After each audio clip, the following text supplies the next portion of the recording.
Hello. So, in this video, we are going to talk about the Victorian Age, which was from 1837 to 1900s.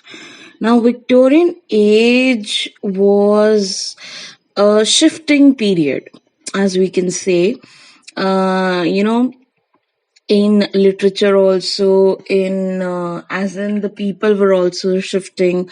The British people were exploring new lands across the earth. New ways of moving around were coming into the fort, and people were going to people were there was a segregation of people that was happening. So Queen Victoria was the queen, and she was the queen for like a long period, which ensured the stability of the empire, and the rules and the regulations which were there in the time and the tide were maintained for quite a time. If you see that in Germany and in United Kingdoms, there was a lot of change in the empire rulers. So that is why there was not much of a progress. But here in Britain, since she remained the queen for a very long period, so a lot of progress was made in the society. When we come to society, there are things which I want to talk about. That the society was divided on the basis of race, gender, and class. So, in this period, a lot of stress started to get paid to what race you belonged to, what class you are in, and what is your gender. According to which there were a certain set of rules which you had to follow. Either you liked it or not, but you were supposed to follow them. For example, if we talk about, there were the upper class, the middle class, and then the labor class or the working class. Then we had the rules for the genders. The males were supposed to be the working party. The females are, used to stay indoors only. And it was only in the working class that the women used to work, and they were not looked upon in a very good manner in the society. And there were only certain subjects which the women were supposed to study. Yeah, another feature is the study, who can study and who cannot study. That was again limited to your class. If you're in the upper class, you can study music, but if you're in the lower class, these things were prohibited from you. And the concept of governess was a lot there, and the only job for a woman was of a governess from the working class. A lot of industrialization was there, as you will see in the novels of Charles Dickens, and when you read the novels of Jane Austen, you will come to know about the concept of governess. So even with a women queen, there was a lot of discrimination which started happening in the society. And any other thing which I want to talk about? That would be my brief viewpoint for you. Now, there is one key point which I want to make a mention of, that students watch a movie, if you can find on YouTube, related to that time period, because that net gives you an insight into their houses, their language, their clothing, which is needed during your exams. Right? For example, since there was a lot of exploration of new lands, so people started bringing the artifacts from those particular places to their own houses. It was also a kind of age of hypocrisy also, because there was this moral code also developed, that okay, if you're from the upper class, this is how you should morally behave, and if you're not behaving that, then you are immoral. You will really find the criticism of this in the Restoration Age, which we'll be talking about in the later period. So let's now talk about properly the historical background of Victorian Age. The Victorian Age is used to describe the period of reign of Queen Victoria of the United Kingdom from 1837 to 1901. It is also called the Age of Empire. The phrase "the empire on which the sun never sets" has been used to describe certain global empires that were so extensive that it seemed that at least one part of their territory was always in daylight. Chartism was a working class male suffrage movement for political reform in Britain that existed from 1838 to 1857. It demanded the right to vote for all men and abolishing a property qualification to entitle persons to sit in the House of Commons. The Opium War of 1839 with China to stop the banned opium trade, which insisted the free trade and equality among the nations. The Corn Law, where tariffs and other trade restrictions on imported food and grain was enforced in the United Kingdom between 1815 and 1846. The word corn in British English denotes all cereal grains, including wheat, oat, and barley. The law enhanced political power associated with land ownership. The first 2 years of the Great Famine in Ireland of 1845 to 1852 forced a resolution because of the urgent need of new food supplies.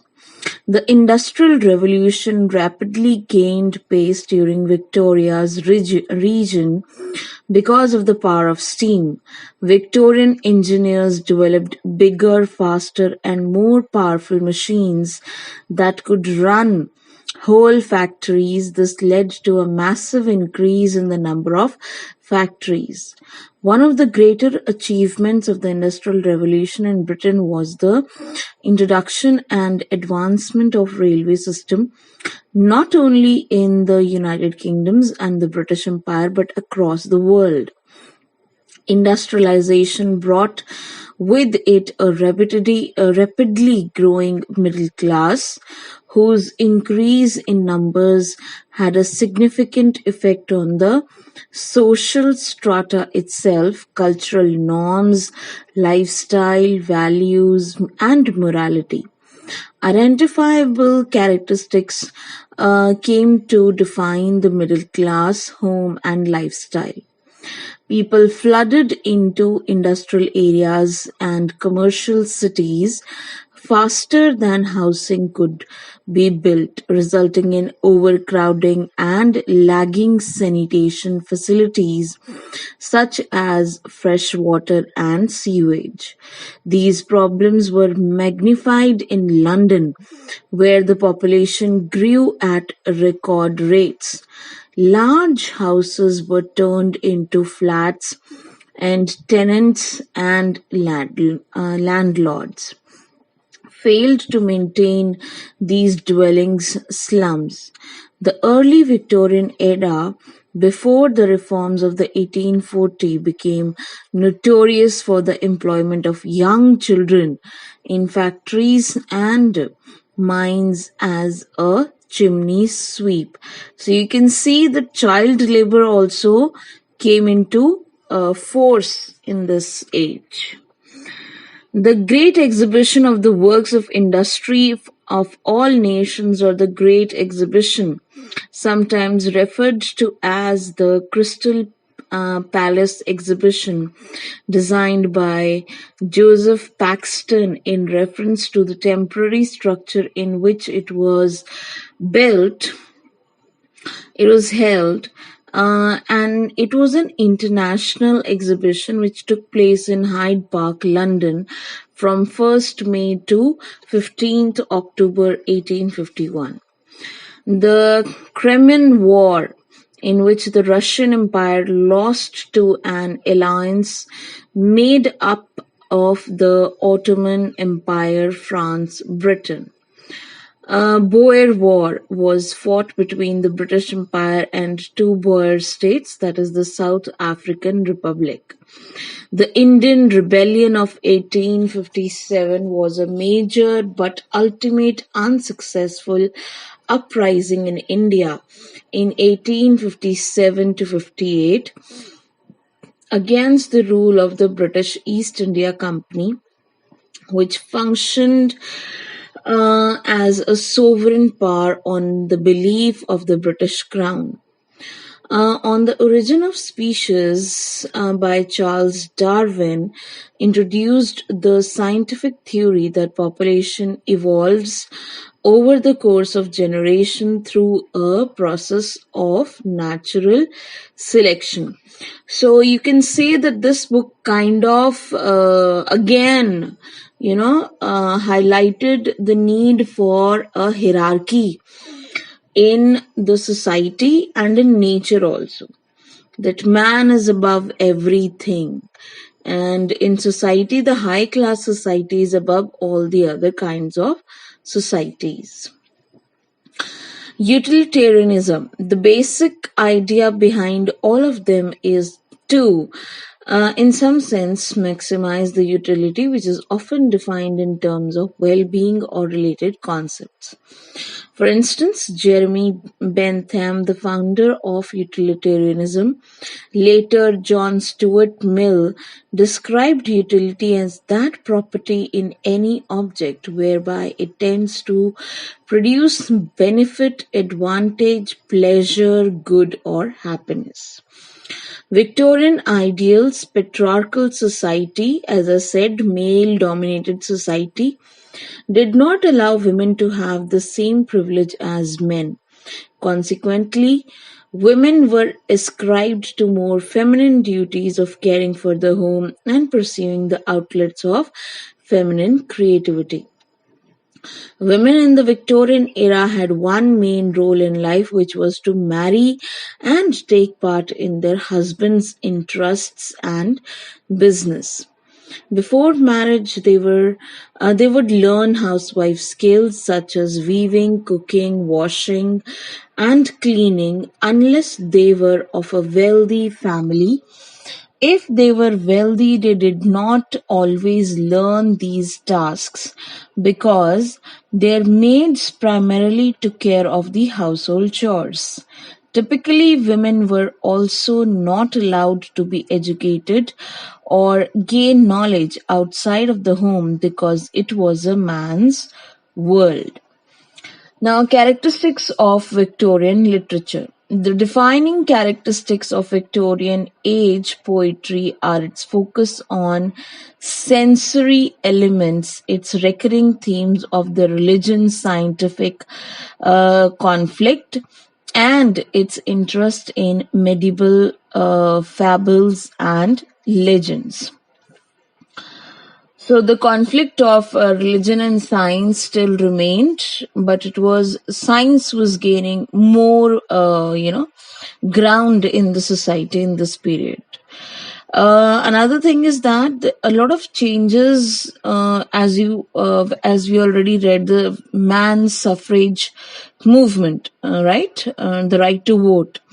It was again coming into the force, and towards the end of this or the modern age, you'll see the women also taking part in the right to vote thing.